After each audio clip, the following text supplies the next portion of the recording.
Okay, so last but not least, and I will let you ask some questions if you'd like. If you take a look at, does this matter, Joel? Does this change anything? Can you really tell me that you've proven that this works? And the answer is yes. We finally did some studies over the last couple of years, and so let me give you a couple of them. Obviously, with Flint, we proved out the IVR, ITR works. With the national governmental programs, we did compete against all the firms in the world on accuracy, and frankly, we were so far distant and better than any of them, there is no near comparator. But what we found that was really surprising was what happens when you offer consumers the chance to bitch, and we did, on our calculator. Now, let me explain what I'm saying. About 3 years ago, when we put up the calculator, our online analysis, we said, did this answer your question?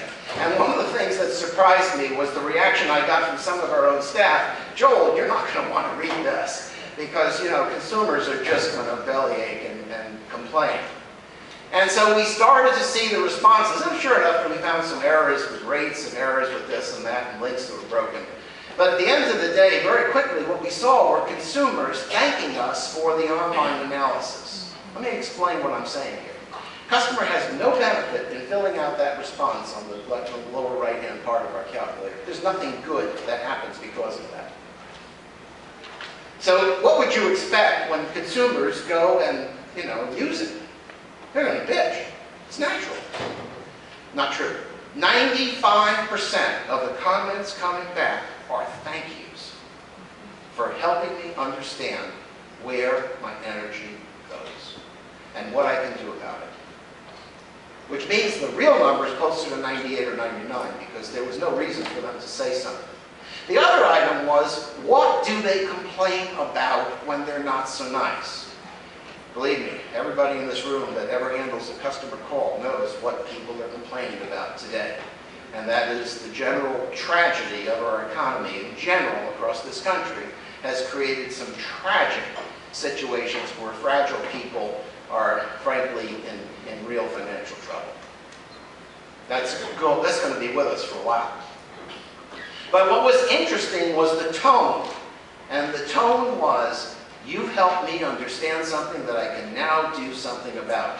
I feel empowered. I'm no longer a victim of this. I have a plan. I can see that I can make a difference. Thank you.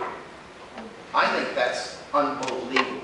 The second item that may not matter to you, because frankly in a regulatory setting you don't have to prove anything about it, is the impact it has on energy efficient results. And this was the big study we did.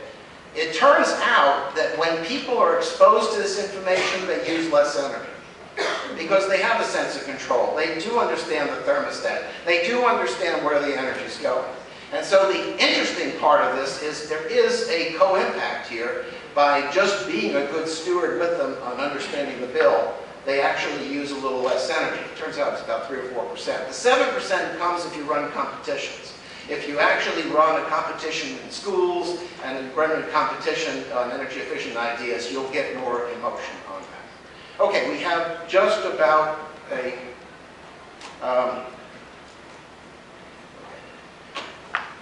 we're out here. We do appreciate being here with, as part of the service groups that do support SEDC. But if there is or are any questions right now, before I turn the podium over to the others, and let me just ask if there's anything I can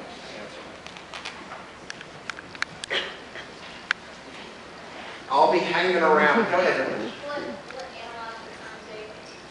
Time of day is not currently in the SEDC bill group of this stuff that comes to us, but yes, we can analyze time of day. And if you go to our booth, you'll actually see how we expand the current views to handle time of day. But right now, SEDC hasn't enabled the time of day data sets that we would need. I do appreciate all of you being such loyal clients to us. I hope some of these thoughts encourage you that we're actually making a difference in a lot of lives today. And especially thank SEDC for the privilege of addressing you. Have a great day.